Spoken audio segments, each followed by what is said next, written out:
Thank you, Madam Speaker. Should have ended there anyway. I rise to speak in strong support of a motion put forward by the official opposition to establish a special committee to look into questionable COVID spending on the part of this government. In a lot of ways, this really should be a routine matter. This is hardly unprecedented in terms of establishing a special committee. There was, after all, the Accountability Act Committee. There is, in this Parliament, the Canada-China Committee. I served in the last Parliament as the Vice Chair of the Special Joint Committee on Physician-Assisted Dying. These are all committees that were established to look specifically at certain issues. And here we have questions about the misuse and abuse of taxpayers' dollars on the part of this government, multiple questions of conflicts of interest.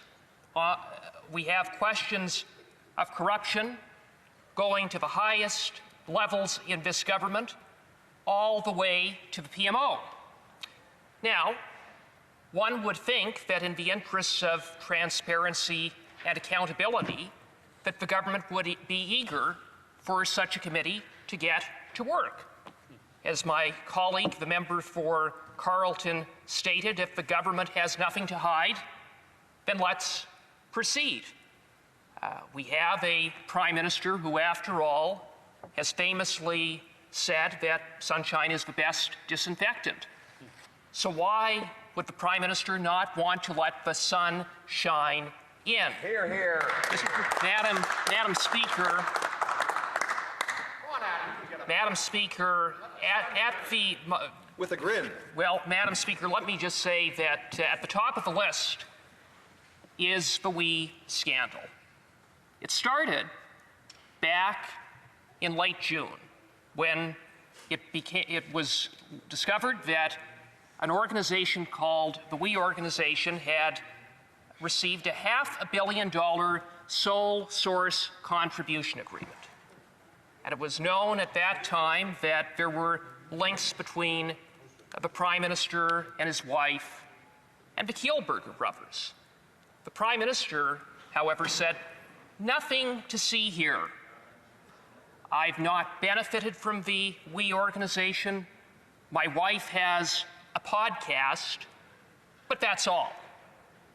Oh, turned out, Madam Speaker, that wasn't true.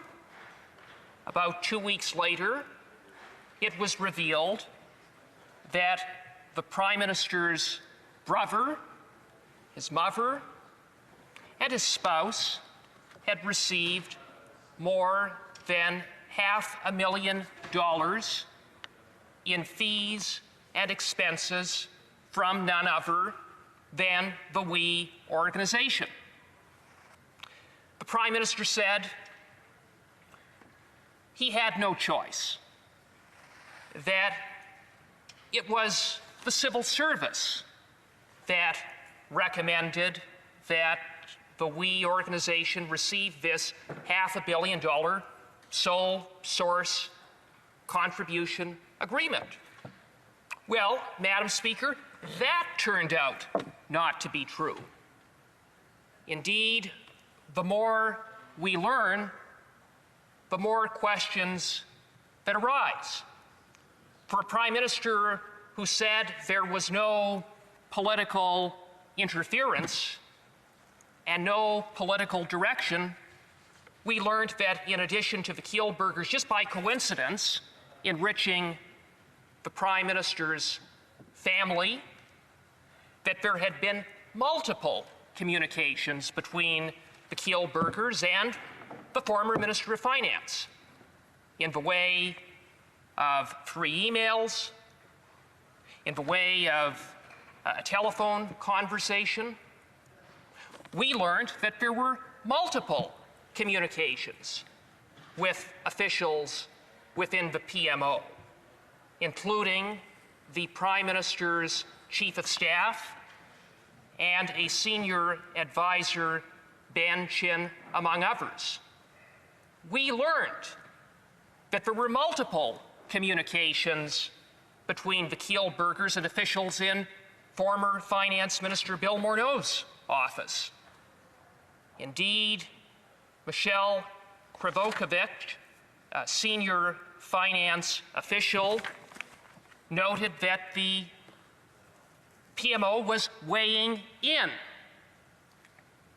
and that the Kielburgers and the finance minister were besties.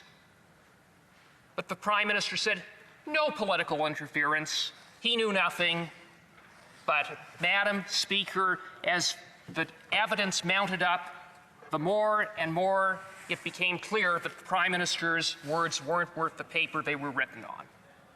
The fact is, Madam Speaker, is that there was political direction.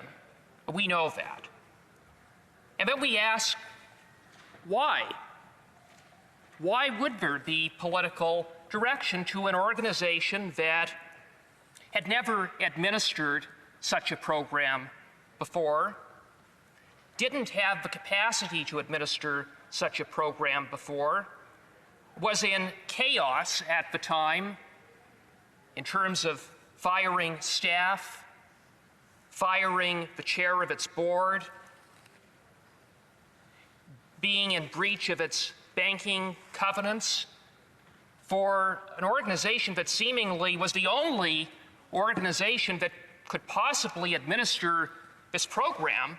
It's rather interesting that an organization with that kind of a record, that should have been at the bottom of the list, went to the top of the list. But of course, the simple explanation is that there was a quid pro quo.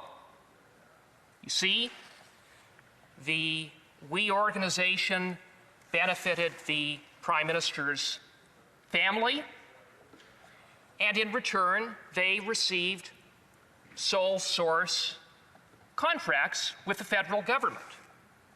There were at least 5 such sole source contracts prior to the big enchilada of the $500 million contribution agreement. And, Madam Speaker, that alarmed Canadians, and rightfully so. It raised a lot of questions, and I happened to serve on the Finance Committee with my colleague, the member for Carleton, who ably led our committee for the official opposition, as we sought answers. And in the course of those hearings, the government agreed to produce relevant documents. And then guess what happened, Madam Speaker? On the very day that 5,000 pages of documents were produced, the Prime Minister prorogued Parliament. And the day that the Prime Minister prorogued Parliament was none other than the day prior to which all of the speaking fee documents were to be provided to the Ethics Committee. And so for a government that talks so much about caring for Canadians, about being so preoccupied about addressing the pandemic, the record of this government has been to obstruct and filibuster and shut down Parliament, and now even to threaten an election to cover up their own corruption, and they are prepared to do so even at the expense of the health, safety, and economic vitality of Canadians during this unprecedented crisis. It is an absolute disgrace. Canadians deserve answers. We need to follow the evidence, and that begins by passing this motion. Thank you.